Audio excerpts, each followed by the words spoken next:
mukwata ni muzaramu abana babandi buli kikano sango nagire ihule okujaminatinga omusajja wena borano olora mbutaina future nayi otamuzalira yes ni mutanika kubalya ni mubasaba no mara kuli omwana no mubinga obandi wa masindo boli wanka tukuluga munje nyoka ni kusoro no musajja munyoro by the way nyo tribe ndite kunswera kezaho munyora kabanagire ira Kitara TV Kwegesa Kumanyisa tubatangirira ba viewers baitu mwebale kuija kuba naito mrundi gwa kabiri kubanza kyabyona nkwenda kusoka kubasima mwebale kusubscribinga mwebale kulikinga mwebale kutugonza mwebale kutugaza amamani gogaruka hano sawa mabara ni nyoa lane hasaidi yange hano yo muso nyinao this beautiful lady my co-host madam tukutangirire. Thank you so much. Hi everyone, mulimuta tukubasima mwebale kutufollowinga mwebale kusubscribinga mwebale kutugonza mutolekeze engonzi banainye. I think nongo mukutwenda this so much. So amabara I'm Vivi, CEO of Vivi's Collection. Hamukono kwangu obulyo nyinayo co-host wange. The platform is yours. Hello, musibire muta mwebale kutulora amabara Kathy umumanyire nka Kathy's Hair Lux. Thanks for supporting us. Bojo just no ninya bakutupushinga mutugondeze mutu bojo subscribingire mu likingire mugenzera TikTok mu commentingire for real we really I don't know bambi tukusema muno we really appreciate that dear mwebale muno. We'll be back from the Valentine week. Tubatangire nywe na our second show.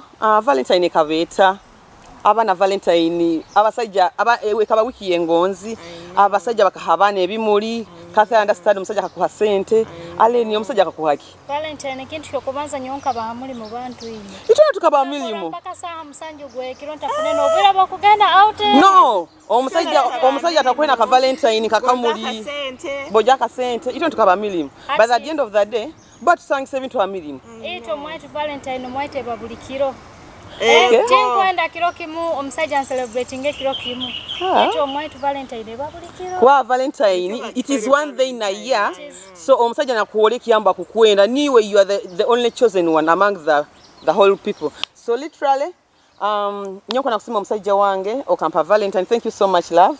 You got okwenda koraki ekiba basajja kiri hano okwenda mutera abana bamunyibo sinkumuyiba but thank you so much for my Valentine. Omusajja kankwata anyway ankaba ndi musaluno ma edini nkora kasoke kange kagenda kusanga ira kinyonyi kimu okoleseze ibale limu kutere binyonyi otandikira ndimenda kusinsira wamaiwe otabihuza bigambo bya Allen but all in all kwenda kubasima abafunire na batafunire abatafunire okokena na musajja mubinge ofuna jja kuhekimuli kandi hati boje musajja kubinga waki wina kumubinga omusajja kuolekeze taku Valentine kandi obono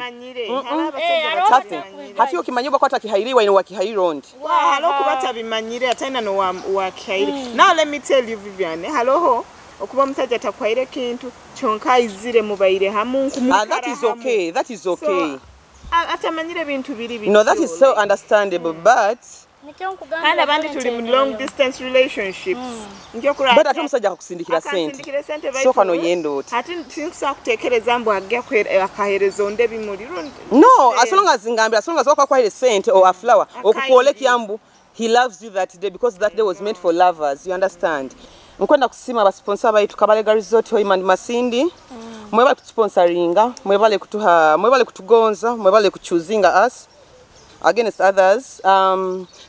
Kabalega Resort Hoima eri off Masindi Road I think 4 to 3 kilometers no kyaruga kisahe kya faki bakora omukono kwa gwo obulyo ja kusanga Kabalega Resort Hoima then Kabalega Resort Masindi eri off Kampala Road around 3 kilometers to Kampala Road oboko bano yenda Kabalega Resort okusaka kubahikira number 0392 90 0900 or 0391 93 860.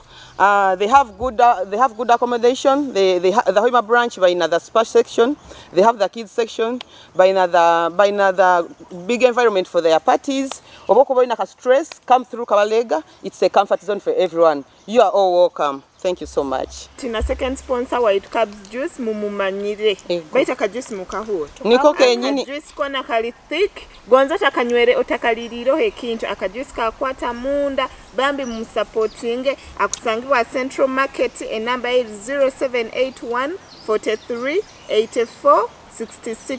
Egyo MTN Airtel yo 0704 15 32 that baita kajuice niko oine mikoro oina birthday oina wedding kwegamba buli hamuho na kwikaho so bambi supporting your own Cubs juice a juice yawe bambi it is superb for real nanya mugihura mbaye nyeberwe Kabalega Resort hoima baina Zumba on 2nd March, that is the other Sunday kutandika saha 3 mpaka saha 5 and the fee emitware ebiri ege kuizira hoki heavy breakfast or healthy breakfast.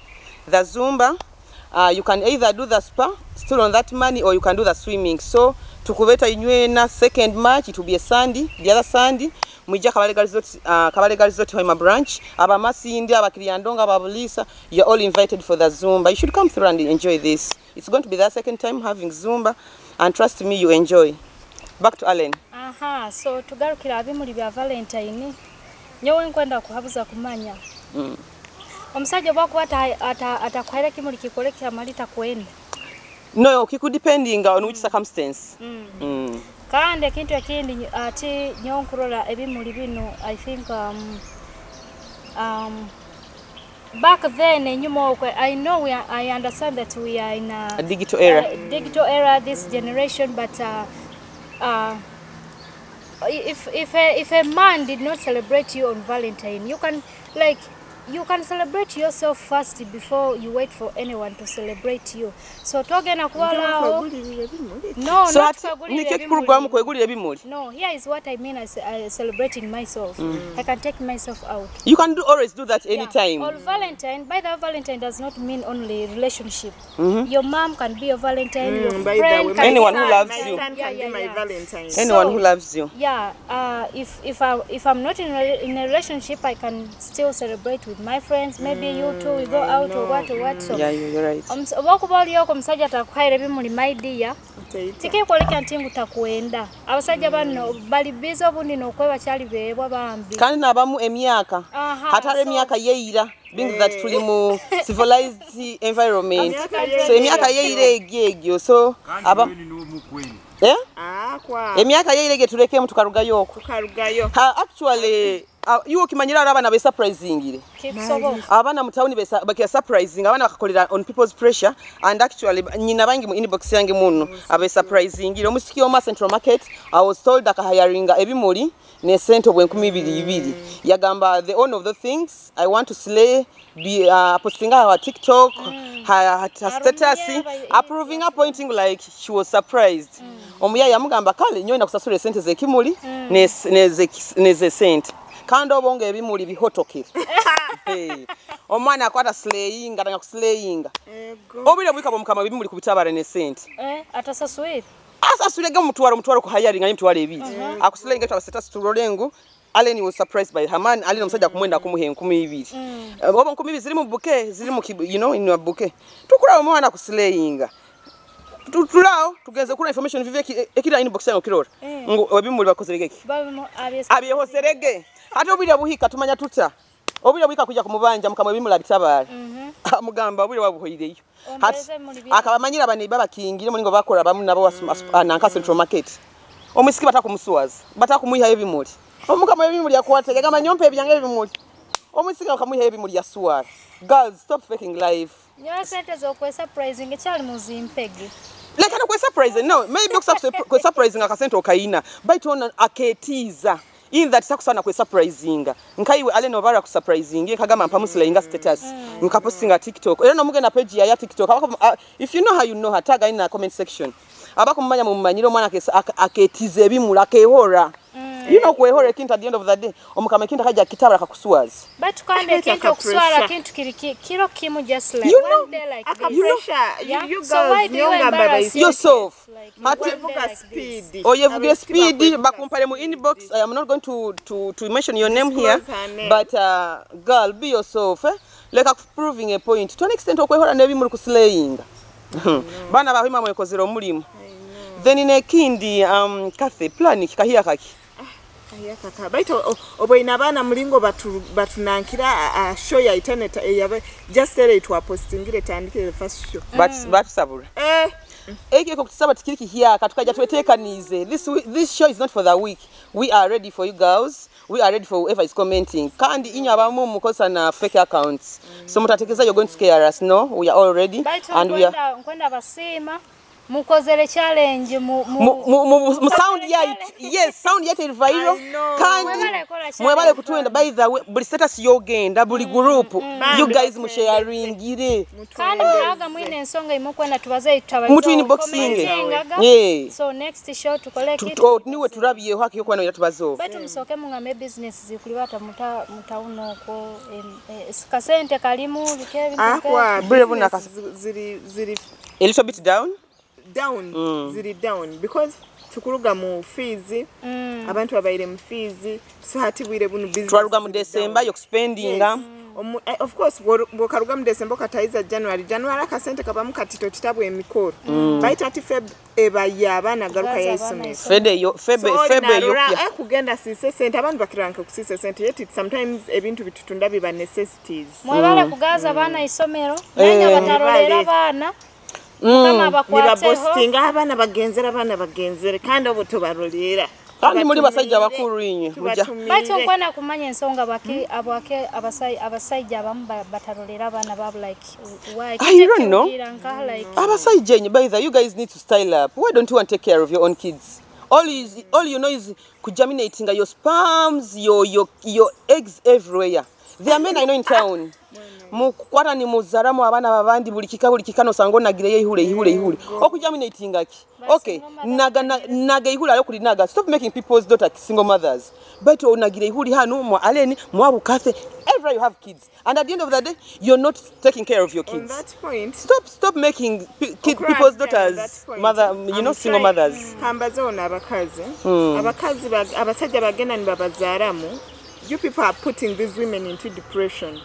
Nyokusa kunzara mu mwana ni notarolera mwana wange notafayo nyo mukama nandugira inisobora kora kikiyekolera chonkala habakazi mukuteka mu depression omukazi no mwikizayo kimu nyo personal I've seen a woman mwisiki nkasoma nawe akali na mwana muto mwisiki muno she's very young chonka the last time I was by the way ntawa Masindi so I went to Masindi nkagenda nyamusanga yanyete kabe like I was shocked almost when akuzire bantinyo you're putting these women into depression. Omwana abandi orata kumwenda kumufora mother oba kuzara nawe omwana abandi kozesa protection kana nya baisiki mwege kurumirwa nyinenda zanyu muleke kumaragazara fwa habo kuba kurekisaje kikwani kikwenda hati ukikakutweka papu kiteregere misindi notandika kubona. One thing I can say mwenda bana banyu and don't lose hope. Kani mugenda mu family planning. Stop giving birth to unwanted kids anyhowly. Going for family planning. Nti bamuzaire mu akura atake in future. There is always a future. You guys, I'm telling you nyabakazi nywe nkubahereza advice. In fact, it's a word of courage. Banti nye otaikala gaho no gamanyo bakanzara mutindifu no muntu. Ebintu bya mahamisa mo beto mbimbo ine. I posted, you saw it on my status. So ati nkwenda kubagambira banti nye if someone azaira abana babiri, of course even kiruga kuli ko. No bakuba batanu, Kathy. No bakuba batanu. Take care of yourself, trust me kandi muongere ku trusting in God because the right person will come at the right time. And who love you beyond your past. Mama nimbu nyonyi na abana abo jenyo weno sango mukaza yenagiriza omusajja kandeka bambi tutukyarwana na basajja batakulolera bana tubatezange sono kuzoka kurungi because out there alena basajja batakulolera bana baingi muno kandi wo basanga bajwaire ngoyi tibatina kutina twakiaswara ngambira bo basanga bajwaire ngoyi befoire clean ogamba musajja responsible kumbe some of them are sperm donors. Yeah, you're germinating sperms anyhow. Mukuletereza kutarolera abana bayengo mukuguruka mukubasiba abana. Kandi kubasiba tabana. Aleni. Obakuwonzaire mu abana, you think these kids are not yours. Take them to DNA. And another thing, you know, akubatwala DNA kujja kusanga abana bona mukaga tibali. Then that is understandable. Mbanyangu tibali bana baawe. Ege fote kuba yangi. Abamanyire what they want. Yes. Because we are not talking about irresponsible women who get pregnant. They don't even know. We are talking about who the dad of the kid is. abakazi abali dumped for no reason mukazi amanyire mboli niwese mwana no musajja kimanye tutukubaza on loose girls who are just sleeping with any man. At the end of the day nenda amusibira abana abasajja batano. So of course a man tokusa kungamba nyowe nyina abasajja batano oba mwana wonyina ina bayisebabu batano. At the end of the day nkwetaga buli musajja abe narolero mwana ofune kyo kumwihawo baitu tukubaza abakazi. But at the end of the day solution abakazi yokora kutarolera bana kuzarazara fa yokuba oteira abasajja batano hamwano. No nikyo tukubaza me personally nkubaza abakazi abali responsible. Tingenda kuteka omuntu atali responsible on this platform mbutukulwanira abakazi abakusiba abasaija abaana.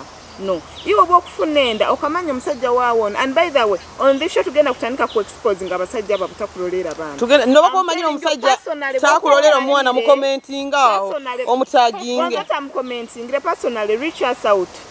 Our inbox.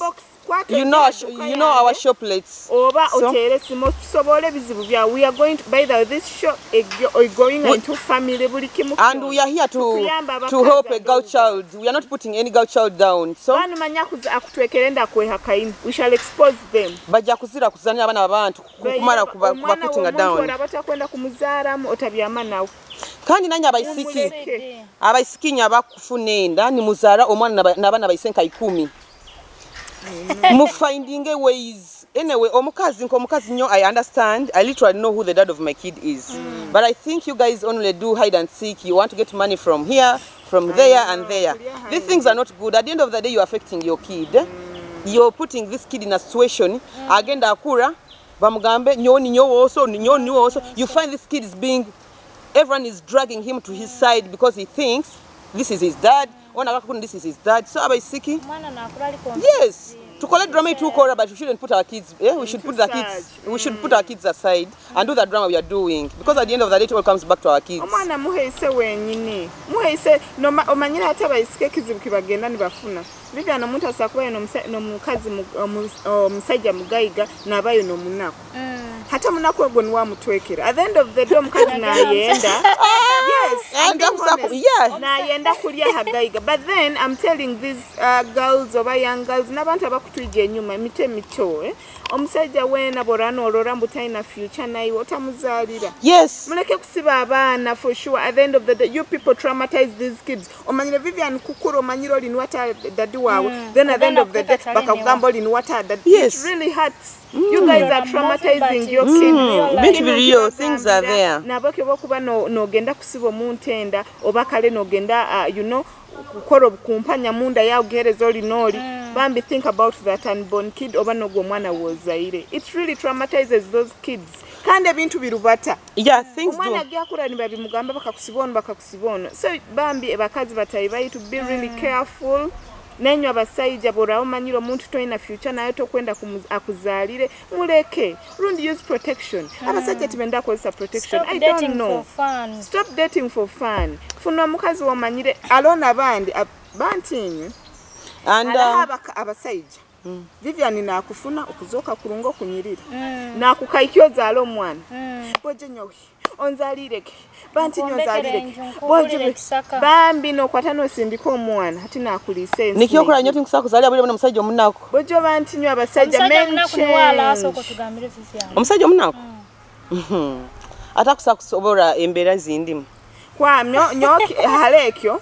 Alikyo gamba musajja munaku. Tingenda gamba musajja munaku. Personally, I will go for a responsible man. Yeah, it's all about responsibility. Hello musajja nga kuba taina akasente baitu naafayo. Na making sure mwana alire, na making sure mwana asomera. Mbuchekebwe.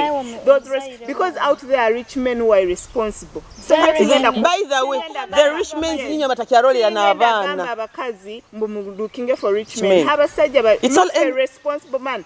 Personally, nyowe qualities zange ti musajja mugayiga. But it's all about the responsibility. Baitu nyowe nyendo musajja amanyiro bujunanzibwa. Someone who is really generous. Guba mutima kathe, it's all about the heart. Empathy. It's all about the heart. Basa osanga omuntu aina sente bata kuha sente. Ono sanga taina baitu nakuha. It's all about the heart. Kandi nanya ababoss abakuhaga bakoze milimo. nimutandika kubalya nimubasaba nomara kuli omwana n'omubinga. So you've seen this thing. Yes, you find a big company like one of the companies I don't want to mention in town. Nyapplyingire ompairo muli mamu your worker. At the end of the day you want to sleep with me. Umaze kumbyama ombingire. Which kind of nonsense is this? Stop ruling our repetition. Muleka kutwitira future. Mutuhaire mirimo, mutulire, mutukozesaize, mutulekeroho. Hata mwana obwisiki mukwenda agiyaha. If it is work, let it be work. And you girls there, omusajja wako bakusabire, let it be work. Don't mix work and love. Because at the end of the day, if you mix work and love, this guy is going to chase you away. You do not have anything to add on his business or his company. You understand? So I entitled you kukubingo genda because already he knows. And you know men, when they sleep on you, they literally lose interest. Exactly. Few men keep around after sleeping with us. So most men, when they sleep with you, like you don't want, he literally feels like you have no business with him. Yeah. He has seen it all. Like kiabaina yenda kakoraki akakifuna. So get your hell out of his life. So nanya abasaija inywe, if it is business, let it be work. Stop using people's daughter, and at the end of the day you chasing them away. You understand? It really hurts. Omwana izire abazire ngakora omwaka gumu no mwezi taguma zero munenere because you guys you recruit these beautiful girls, the good looking girls in your company. Then at the end of the day, nimubaliya nimubabinga. So this nonsense has to stop. I know. Kuba na limits. Ngamba munabakazi mumanye limits. Julius, ataina choice. People these days are desperate. Yes. But desperation inhaleta kusakuteka. No, Julius, like there are people aku living in that situation. Dada ruwaire, you literally want money or hakisika kikumigire. How do you find opportunity? You're going in for some company, you're working in for some money. Okusanga omugaiga akulira kubingire. So yes, you understand. So ababoss abakulira abana babandi mu babinga, that nonsense should stop. Let it be business. Yes, I know. Nkwenda kubaza about this. Kitaga nikindya muno bwongo. Banti nyebunyoro at large, leka itwena twegonze, tweyende, ikingsagamba, loving each other. Ngenzere nimfuna situations whereby abanyoro bebaganiza muntu onu waho imonu wa masindi. Personally I've faced that. No funola kuharana nti onu kathe ata wa masinda inakutaha. Inagaruka yo masindi. Ite tutaba hoima. Let me give you an example. Vivian, omuntu waba Kampala okwo tohura baganda bona fetuli baganda walohuliro ono wa Masaka ono waddi banti nywe personally katugonzangane. Let's love each other let's tugende ntukoraki ntwenda itwena kwerora tuli haiguru kino nkibaza. Let's say now for example abazini ba bunyoro abazini ba bunyoro bagira talents ijozi bakahagira kaisiki bagira talents chonka osanga haliyo show no sanga tulesere balesere tugamba muzini wa mani wa Kampala omuzini ona banza kwijja orunda ba wabunyoro chonka no abantu genda I know. Bambi you guys kino nkibagambira nkukumurora ni ba supportinga abana ba Kampala kwa barunda abaganda ndo that nibe supportinga leka abantu nyo tutandike ku supportinga abazina abanyo. We have bantu haleki zina kinyahulizo of recent oba abaketa oba kia crush or something amati wange oba kaniwe mama wabana bange. By the way, we have talent. We have talent. Ati kankugambire me personally omanyira ale bintu byogena no hereza matu nka playing even in my house nimpulira kim a very nice song. For instance, Serena, Manya Figo, Ronet Holland, Twina Hombo, Ronet Holland. Doko Twina is a P.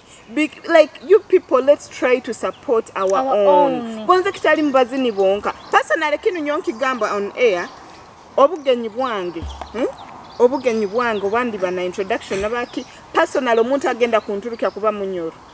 I'm being honest. Kinu nkugambira. Halo haba agenda kuija, of course, nza supporting all, Aja kuleta yo omuganda bikando that abakuba abantu bakwenda bakoraki abakutrending chonka nkwenda nawo mwana omunyoro wa omutayi wange akwata nturukiye akwata azine leka nsange Serena Joyre Gomas okura akuturuki omugole. You people, let's try to be supportive. Orora companies za amani han tingenda kuzeta mabara kyonka tulina companies z'amaanyi nibaba nibeeranga kyonka nolaba bakozesa abazini bakuli bakozesa bambi mutuwe business naye tebatuwe business tubarange osanga ama office g'amaana gali bunyoro hano gajwiremu abantu abatali banyoro bantinyo leka tugondeze bunyoro leka bunyoro tugiteeka haidaara lindi. This I'm being honest. Nuko tugendege mahofisi gona ntulora tukusanga yo munyoro nuko tugenda murundi haliyo tukumarketinga kinu abana mubahereze mirimo nuko tugende Kampala ko nibatumanya but abantu abamu bayine iko omuntu bako ine iko tagenda kuyamba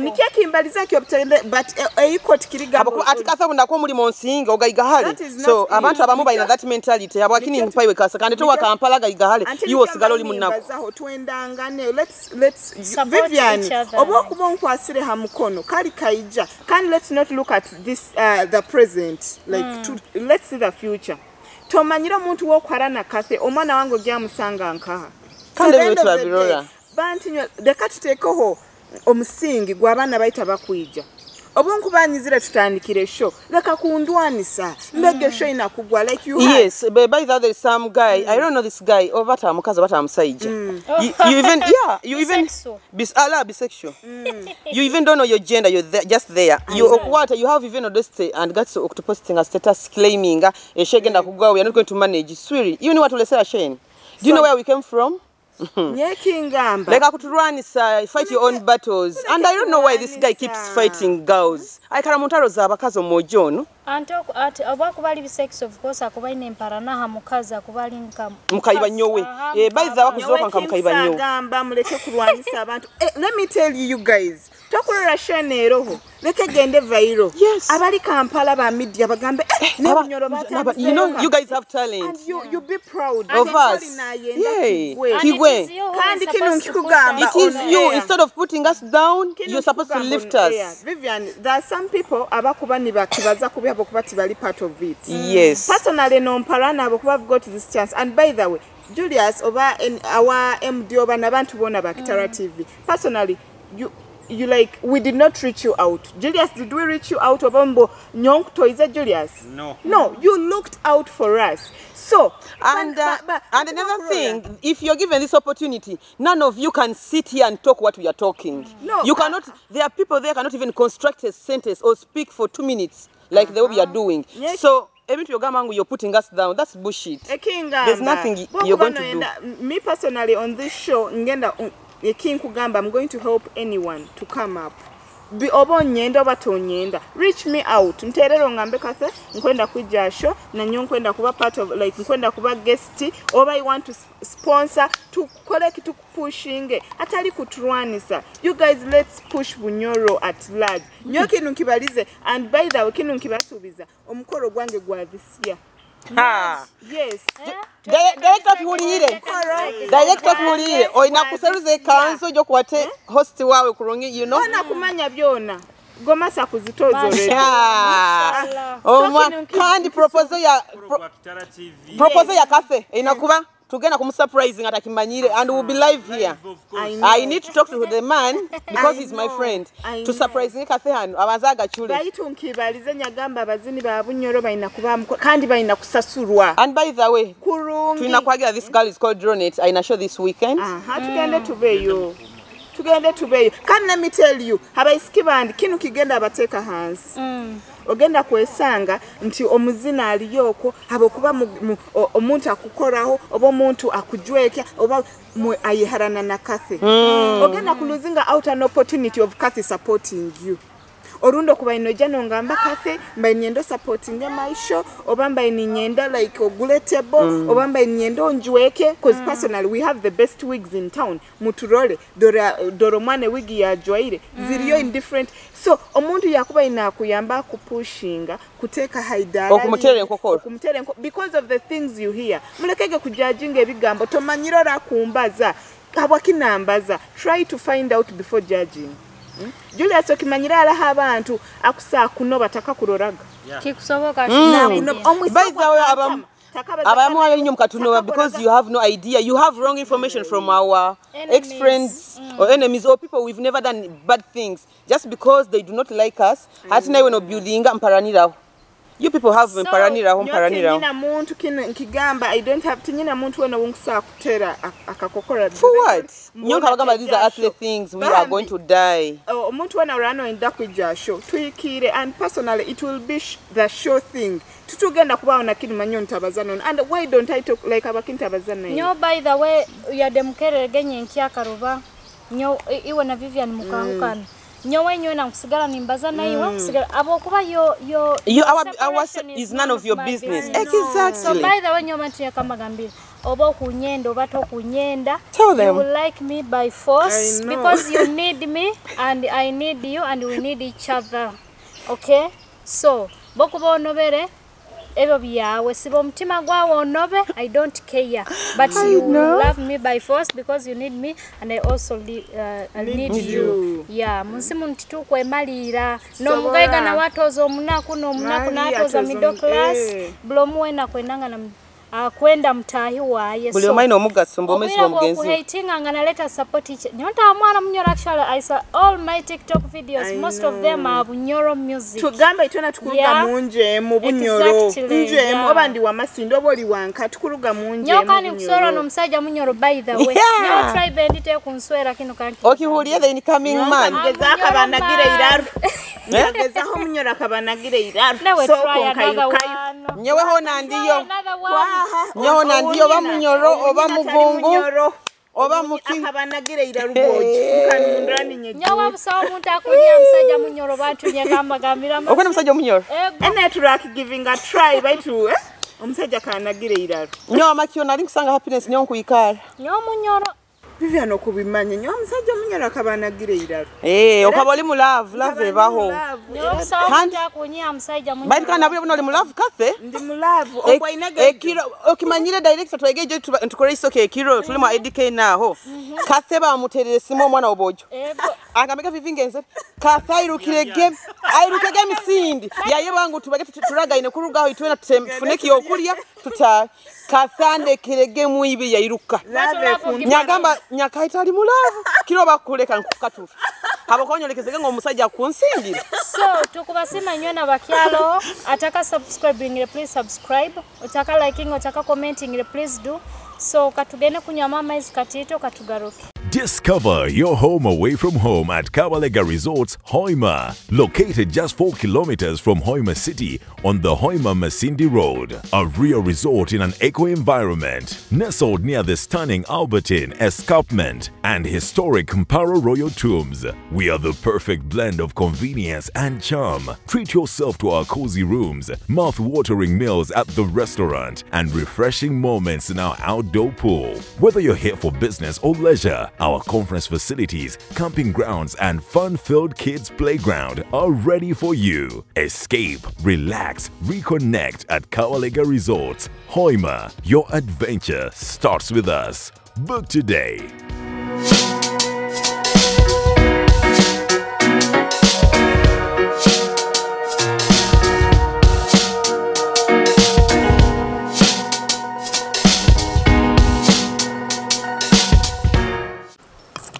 Mwebale muka break kaitaka ko kuhumuraho ni mura lunch at eri hatable ready sponsored by Kabalega Resort Hoima and Masindi. This week the other weekend 3rd March twina Zumba Kambagambire na juice karoho from Cubs Juice of Musanga Central Market. Literally the juice is good and everything is good so far. Twina sponsor babiri abatokafuna on board. You're still welcome. The platform is open. The show is called the Kitara Gals. Come through and give us business. Let a business tukurange. Omanye video divairo busaki kunyuma kokuba tula show hanu ntukuranga ntukurabi your business here, you understand? So come through tukurange. We are here for business. Twina muntu wena utukwanga kurangira business because why not? Obo kwana teka musente abakintu ngakurangira. Mla Kitara TV enteka nza yaitu Kitara Girls mugenda YouTube channel yaitu subscribing mugenda mutfollowing amikutu yaitu yona iwe hoka kurora enteka nza yaitu following chonka mugenda subscribing YouTube channel yaitu ya Kitara TV mwebale muno akalancha kulibata kata mere nungi akajuisi niko akajuisi buli kimu kana nikyo kwegamba eno sho tugenda kulya tunyete kandi bwe tubaye tuchire mu kusala emibiri tukwenda kusala emibiri bata sponsor timu kutuha kaire ko kusala emibiri atu turasala te emibiri kabalegane twebyo okulya kabs juice akajuice karoho kanda kalithi katana na sukali kaina enough ingredients mboinege memu negambo omubaiba tabeyo omuntu wena enda nkoto kukuzihanga abantu ija kulya kuzara tulora kubi twemere tuboleke emibiri tuboleke abana baraire ni bakuru anyway back to the show Nina omusajja zege inbox yange is my friend yangamba vivi this Thursday nkwenda obaze ekira town now nyamugamba kiki yangamba vivi tuna challenge ya abasaija and we've been so quiet about this bana nyamukununka nyamuhabuza what do you mean to kununka ana basikimuli bachafu nyamugamba ekintu kakiyamane kiyangamba vivi ana basikiba town hanu mwiri bachafu mwina oruso rukubaruga oba hansi oba mu armpits I don't know haya no kunuko oba hansi ako byo magana gamba vivyo kuba no mwana omwisiki obo kuba omuboyine kununka akuzoka outside appearance okagenda okayika mwana kujulira okuteka ofani no kingure emilyango ya room yona Most like infections. Bagende mu akate byo nabimara. Kandi kafika ochuleire ana business gibatero maiso bagambi. Anti kimpingura ino omanyire hati alobuki kwingura na. Mpunirire kozi. Nyonkira kukora abakazi timpure kichu timpura kye. Hati mpingura ine ya kintu kyogama muntu akununke kichu hansi. Kinsho kingira bokuba. Tinkumanya bokuba.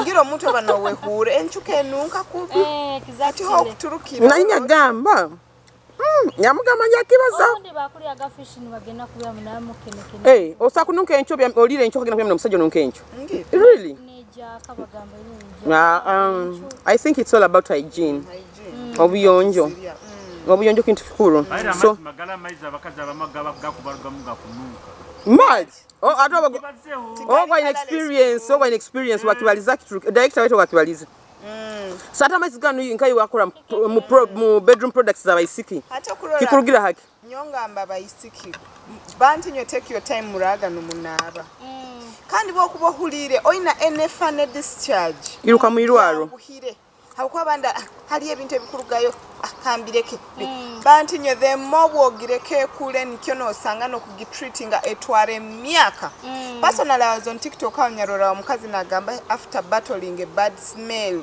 for 3 years na her testimony akabaina bad smell hansi for 3 years for sure no I don't know but it happens habokuba infection ekura habokuba infection zabiro binalaba takweta kura omusajja nwe narore kikurugam what is supposed to be colorless colorless like not but colorless aragalete bi odorless etainaka moja director bogo director waitu mpaka in experience nyote ngena kujumira such women the only thing I'm going to tell them but be treating hello having to bakozesa personally there is boric acid boric acid ege kwatano guteka hansi ne kuihaye buli kanfu kunali yo manyiri naye wenyino sakubunga ne ihaye bintu ne kora kino bintu bingi yoni pulse bintu bingi omuntu byakusako zisake no gana muirwaro for medical person to the medical personnel baku treating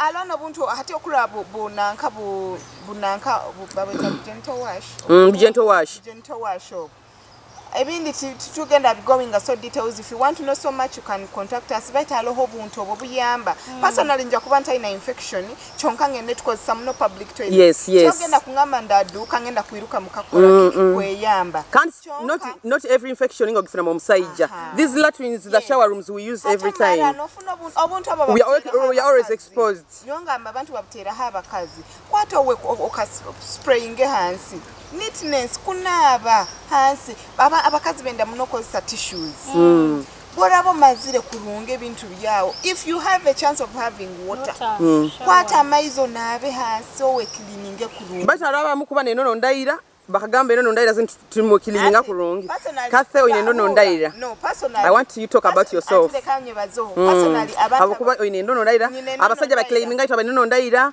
tutunaba tutwera you know talk about it tell them kakweza wezira yakire zange if it was for that nsano no kwereza omuntu akaho obujulizi personally nyo buli Vivian Tondwa buli bunkore no I always have a kanono kanchwiro nkachwa off niko mugaso mba ntamanya mugaso gwako personally no muntu owunjama nawe oba wumba nawe amanyira bakakanta ko nkara ninkoraki ninkakati nga short kura ninkwate nono ninsteka endera kali ninkafora kagufu nuko ngenenye cleaning kulunga muntu ntamuhemere kozereki eramu buchafu kakongera abagama medically that thing cleans itself.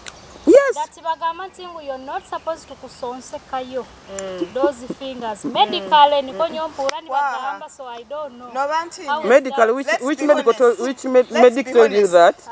Toka baga let's say o traveling giro ikaire so up and down ukagenda kuna bantu okarora there is some dirt. No, not chuchu. Bambi, you guys, let's try to be honest to bazamazima. Buli mukaza kundora there, that place is so delicate. Cool.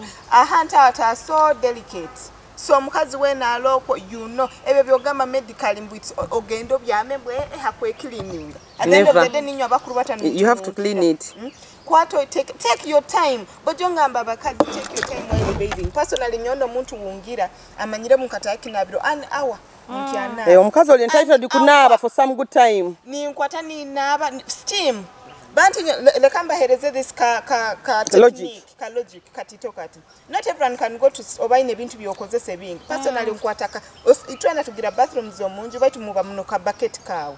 Kwata maizi ga kuokya okwate okusakozesa what is it called cinnamon or dalasini new cinnamon kwale kan gete dalasini abantu bagimanyi giteke muhansa amaizi ganigokeza kimo chonka bucket otagijuza muno habakweja akoraki kitegeja akoke okwata bucket aho oyikalo zinge ebibero byawo birekoho for like 30 minutes oja kurora wena wa wasumurukuka and even sangoli soft omubiri gwawo guli soft aho techniques bakubaha mutagambangu tukubateka hands norora soft yone eri very soft no muntu nakukwataho abangi mwende bintu kugenda mbintu ebiri so deep chonka ebintu ebyendo oli clean mutwale gobwire cinnamon is not expensive.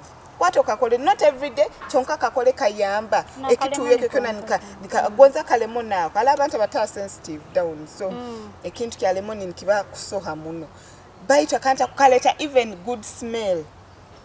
A good smell is a must banting. Of course buli muntu wena yenyanyira kintu kichafu osanga bakazimbunya wenye bitu kusagura ebintu togenda kugenda bakukole ebintu you know the spas that do all those things chonka kantu kali mukako nabasaija banyu personally osakusanga omukazi wa atali ha social media ebitu kubaza atakubimanya so information on gimpassing through omukazi wa atalinda kuhemukira kuhereza ebintu ebirwaire oba bikozereki so talk to your woman kambe amoti mama Kathe mbe nisaba alaka technique kanu isana kukamwegesa biki oja kusanga nikakwanguhizamu naye otagenzere kanda aheru no wesange bintu byawe no binyumirwa bili clean kuli kandi nawo bakuba rwaire naye orwara because at the end of that day you guys are meeting so you treat both sides in that to make sure the family is safe and the all parties are safe. Bantinyo ekintu kinyonki gambe lekamba gamba baisike kintu kinu kiruma omuntu kubyamaho akakera aine kintu personally alo omuntu yangambire talina wakunu because by the people are misquoting us whatever we talk about we are not putting abantu bona bangu kugwazananka it's just experiences that we have ebigenda kuhabura abana bakwije mitemito nabantu already abaloho abantu akagaituka kubahika gamuno omanyire akabina kayika muna abantu akagaituka kabahika nekisinziro kiyataha munda so ito tino utwajwekeze enkaito bati wajwaire enkaito ahore kuhikire gijwalire kimu osibe nakana kanyweri akaisikako kali karungi chonkanka bahanako the next day kakera nzimbiri imagine sorry or in infection ekusa kezo zimbizo sorry is it real Bojo dating kakihuraga. Akakingamba, I really got shocked and I couldn't help out Ngomuntu. Abaisiki not everyone is really friendly. Omusamugara rubaju, omulekana rubataneke, but this show is going to help you. Nawe wemanya, bantu nyonga abantu. Weyende, take your hand to something, go your hand. Ohule. Am I so clean? Buli muntu ayina ekintu ekiyonjo. Ekintu ekiyonjo. Trust me, nkenga dole kati patikali. Nyowe omusaija gonzoli mugayiga bayito ina kasu. Tinkwenda. Era nikyosanga I will date a very omuntu akaso oyikaro kuwasire nyindoti. Era nyono muntu akaso ali musaija. Vivian no muntu nyabandize kwenda. Kumwendera kimukamwenda. Habukubano bunyabaga mu kifuba ki. Nimpulo obwomezi habukuba atalima. You feel life.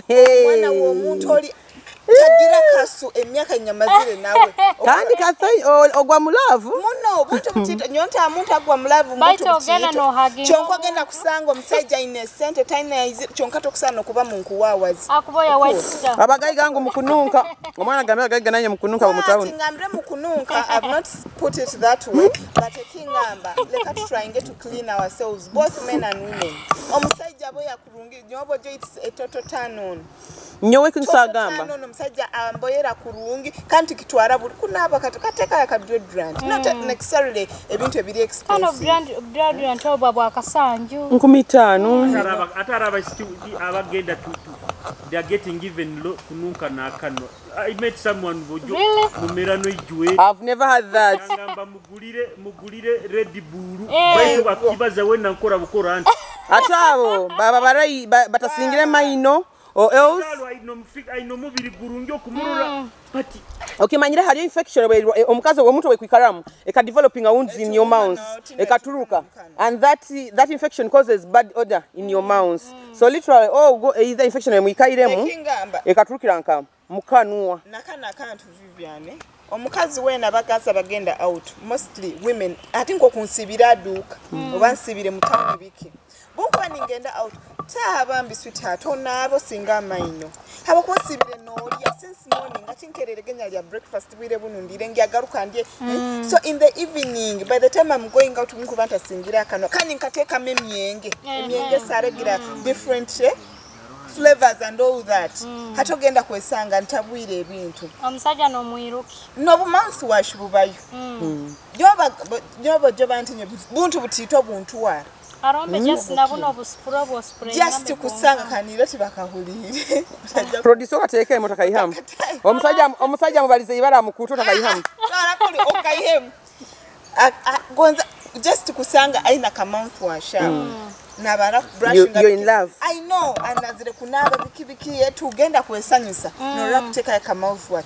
That is pojoninga. So all in all obuyonjo kintu kikuru oba oli mukazi oba oli musaija, you literally need to be personal hygiene is so important. Iwe nkomuntu kwenda wokusanga ine kibiki talk to them leke kubasa bana babandi kanyo obu bankwendeze nkusangira oli muchafu. I'll clean you and make you what I want than moving from this one to this one. Abakoja agena noli osange na wali nekizibu hati kan concentrating na iwe nkushaping kya tekizibu maze kushaping ankunyirize ogenzere handi hati efforts zange zifire busa amani ganga fire busa no bamusajja wabo bayinenge kizibu keke notina mugamba. You can decide to surprise him.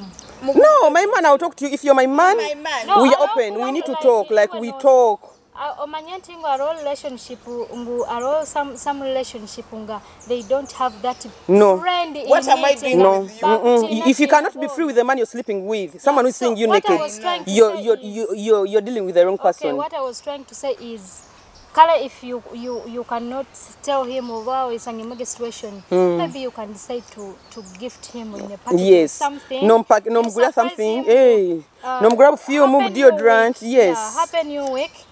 This and this and this and this and this, yeah. So iwaja kuswala muno kube ebintu ebatako bikozesa obimuhayire. Yeah, so bokuba omusajja wawe omukazi wawe ine kizibule kaguru kagenda halonde mugambire muyikalize. By the way, you don't even be too direct. Hello muntu unyabaga nawe chonka ine perfume nenukira kubi like ina bad scent, not bad scent chonka buli omagira flavor. Personally I'm someone who does floral scents. gonza abasaija, there are men who don't do fluorescence. Chonka bayinamu o kanta kakuboya kurungi. Ka freshness. No huro omuntu ayeteire. Ka sweet scent, ka aromatic one. Okay. Chonka aine sentere kukanga. Uli yagetera gano hura. Aina morudumu. Baita rwaba kazabada bata. Aina medumu. So do you know what I did? Unagambo kwa kanova. Wow. Like Nyakozere Vivian. When I was Bunyagenzere campaign, I'm later something. Yes. Different. And that's what you're saying. You surprise him or surprise him and see. Kani ntakimugambre direct. Kani atina wesenti nyamletere yagenda from that time. That is how men will not leave you. They will not. That's how kuleka. Habakorede okuba muyize kintu ekindi. Nyine topic enko na to discussingo. Sometimes tugenda ntufuna issues. For example, I might have issue with Allen. Nitutabukira ki muntu hikiyanga nayo. Nkomanyire we are humans, twino musai. So at the end of the day anything can come up unexpectedly. Hati Allen obutabukire naiwe. You're involving my family, you're involving my friends, you're involving my business, you understand? So, I want us to talk about this. Kathy, what is your view about this? My view about it, personally, not in bad faith, but I left. You had to quit. You guys, Bambi, it's so simple. Once I feel, guy, always keep quiet. Tingenda kuba no muntu tubaire mboine that twine hokuntwara. I just keep quiet. Chonkoli natanka kurwanisa. Kathe bintu byeti business ye kolaki. Manya biki. Kathe obo. Wiki. Ebintu byati mtafetiki. Oto bikora. Bano koreki ntaraleta na wakirete. Manya you guys. Nagamba ba customer if someone comes let's say Vivian omuntu ayiziraguzire wig aina pate akungamba nkwenda akagoye akarungi personally the first recommendation is Vivi aina akagoye akakusa kuleta akakusa kuba very nice katali common you can even see from our dressing ninyaba jwekes Allen tell them since 2021 Dora 2020 outfit girole no mutauni munu terimu kusanga ba alete bintu kandi tuzijwaire ngoyo muko bani muzenda mu inboxing ezero with different colors and sizes wo muntu atabukire na Vivian kandi ntanikaga Vivian ebintu byabisera Vivian bikibiki nyoko kathe bwakuba alinga hata alo personal ondi agambirege nyomba nyenda kujja shoke baito ogwo kathe tinkwenda kubaho nawe ogwo Allen tinkumwendawo ogwo Allen tinkumwenda ogwo Vivian tinkumwenda you people muleke kuleta beef mwebye ebintu she's asking okaboy who are you wani mkwano like really bantinywe muleke beef kuziteka mu business yeah na families nikaka nyagambire kali nyagamba banange failed relationship is not a beef bojo bunkubantabukire no muntu abandi nyoba ida abandi bandamuki no sangani kugamba hi bikawa buli muntu ali mu era yaye you understand ya kugambire no kugamba kazogo mpaka ligaruka yo masini are you God ngamba abantu who is in me is greater than all of you and, so no and God knew you when he had God knew you when you were still in your mother's womb. That's what the Bible says. You like bisayanga miregendo tanke business so eyagitandikire nwaina giha who is God okura iwe tonyina hoka tonyina ho nyo bantu nyakamba gambire nyowe clothings hair and nails they are three different people Kionka nyo postinga mune era mundora omuntu aja mu inbox yange nagamba who dressed you Vivi oha kusibe isoke ngira kojoka nkansibe isoke side za kiri abana kawa Joshua so no mugamba gundi ni wakusibira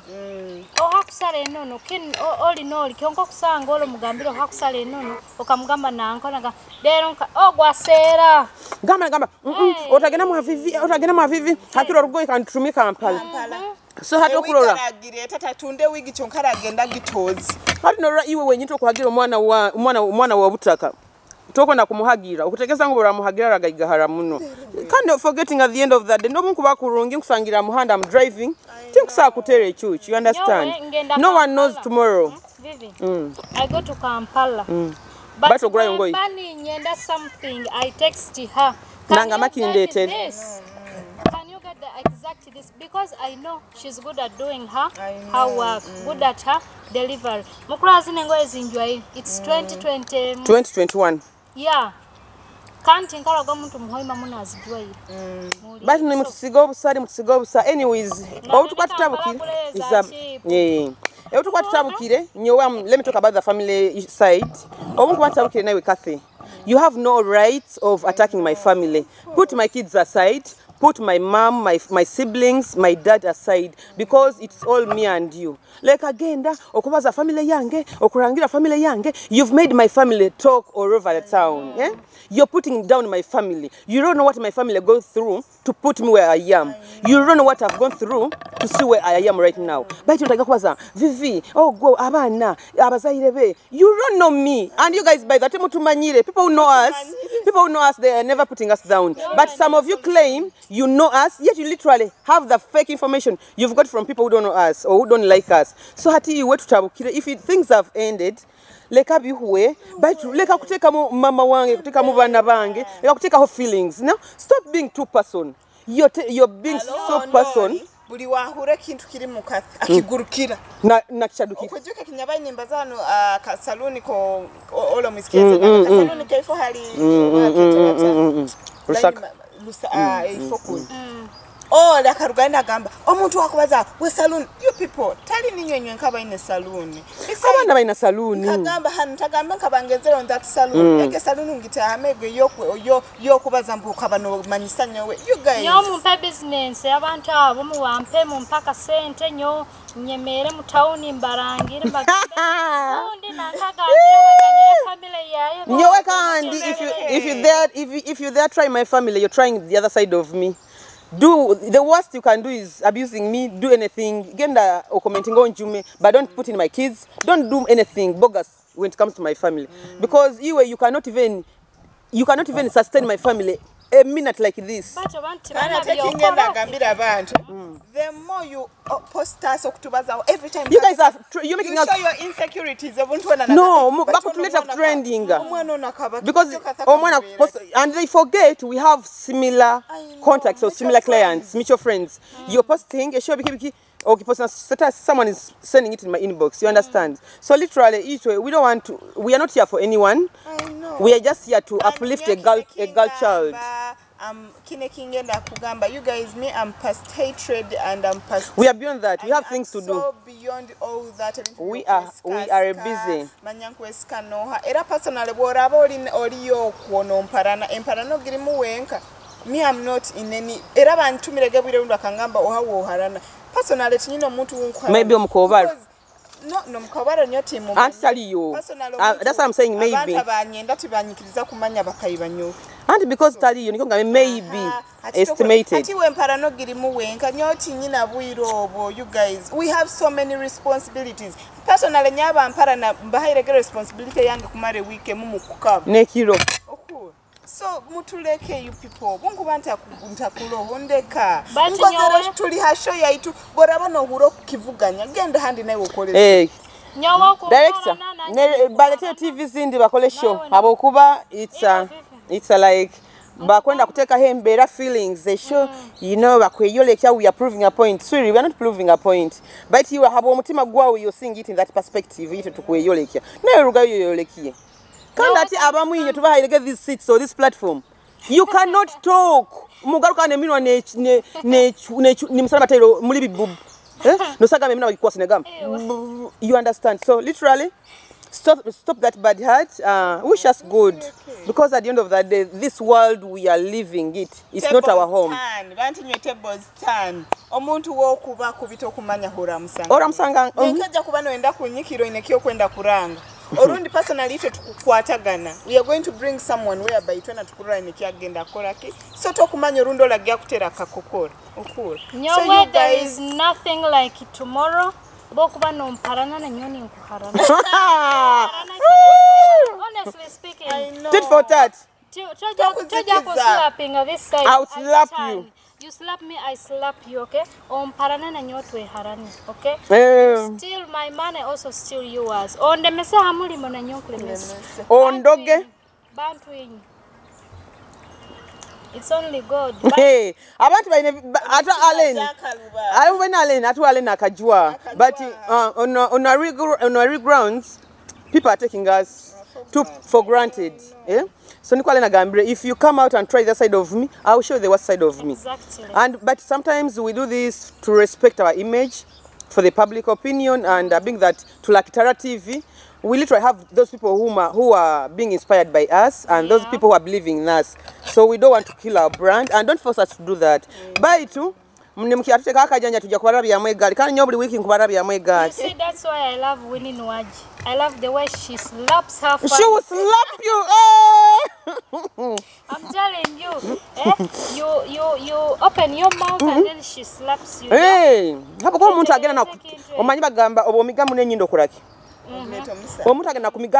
like you cannot pass through that wall. Oh, you know, mbomuntu akwataking aba customer bange. Nyagamba boy, nkaseka no kuseka nyagamba manya abantu binda. Abantu akagati kabahika. Why do you always want to put embera where you know customer agenda where she's getting the best of customer bakuba kuirukiroke kubani Kumanyisa. You find your mistakes. Obaroro omuntu gonze customize zero wange akabanze wanga akita mugamba taina service taina bwire taina sana nabakasi bomu kandi omuntu nkono niwe walisize wanyweseze omuntu ntakendera like personally nyobo sawo omuntu aligamba maybe nkamwendera omuntu over there is me, I'm not that person going so deep of uncles kino bankubalize by the nyakubaire nimba zabingi because kino promising if you continue pushing me Vivian next week ngena kusasura ngmaze kweli if you continue pushing me oja kumwabya show oja kunja kukwabya kandi you know I know you so well tukukurabya mwegati kandi tolina mulingo okimanyire the mother is very nice mama we ata muntu bambi ali muntu ali wire bunyabaire nawe the mother is a good woman so bambi halo tugenda tukore ebintu abantu kandi twebera abazaire bale enyuma that's why I say the family should be out of this nonsense nikyo bambi nchulera but I'm not a fool but I'm saying this on air the more you push me is the more you tugenda kurabya mwegali kandi twena mulingo ogenda kutwehara nobota subscribing oja kutura status yo muntu oja kusanga mu group yo muntu habo kuba toina mulingo oja kutweka kabwekaka I know twege omanyire kutwekaka so you either bear abantu mubampereze nyomba ijoze nkagenda omukatale tie mukazi ogotinda amubaze kagenda amudara gwayi nyamugamba magunda alinkanka sanga nibaka ngamba ijo ogule hano batu njengula nyonkwenda hano oyinesonga bake mukabuze nankono ojonguze oba akiri nywena ntakoraki ntabagura koza okulemesa tetegereze kintu ekyo so emtima emibyegyo batu ntumaliriza show so yongera abantu bajukiza ali zumba bintu nkebe twetekanize kungi wetu toze ntuwindinga the Kitara Gals Show nkongera kubajukiza abakuturora abakutufollowinga Sande bere kwezi bisatu hana Kabalega Resort Hoima branch tuna zumba eroho healthy breakfast haroho spa erimu sauna steam and gym eroho swimming so okwana sasa mitware ebiri and the zumba will start from 9 a.m.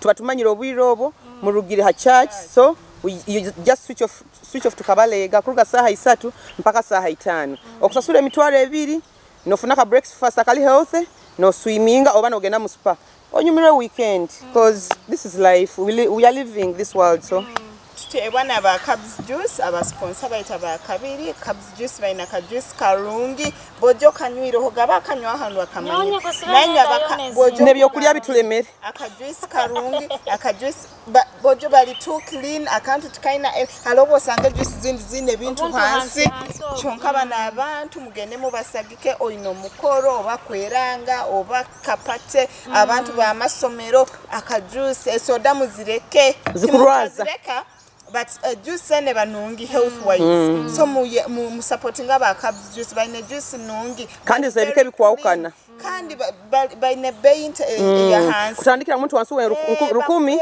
mpaka buli muntu alokangira in all quantities abo kwenda bidomora bingaha baira baina both quantity and quality so mwebale muno kuba ni mukyali naitwe mwebale kuturora no kutugumisiriza bayiraba mungere mu subscribing mu liking mu sharing so tuchane Sunday kuija mwebale muno bye Nkusima Kitara TV habwa entekanze nunge mwina kandi ninsaba myenda Kitara nywena nabantu nywena mujumbire Kitara TV mube ni mugirora mikutu rundi address zikuja kubona zolekwa nabo ekyo nimbagondeza umulimo omurungi kandi basaba mugendo maiso nokutwara ubuhangiro n'obwaitu ubukama bwa bunyero Kitara maiso.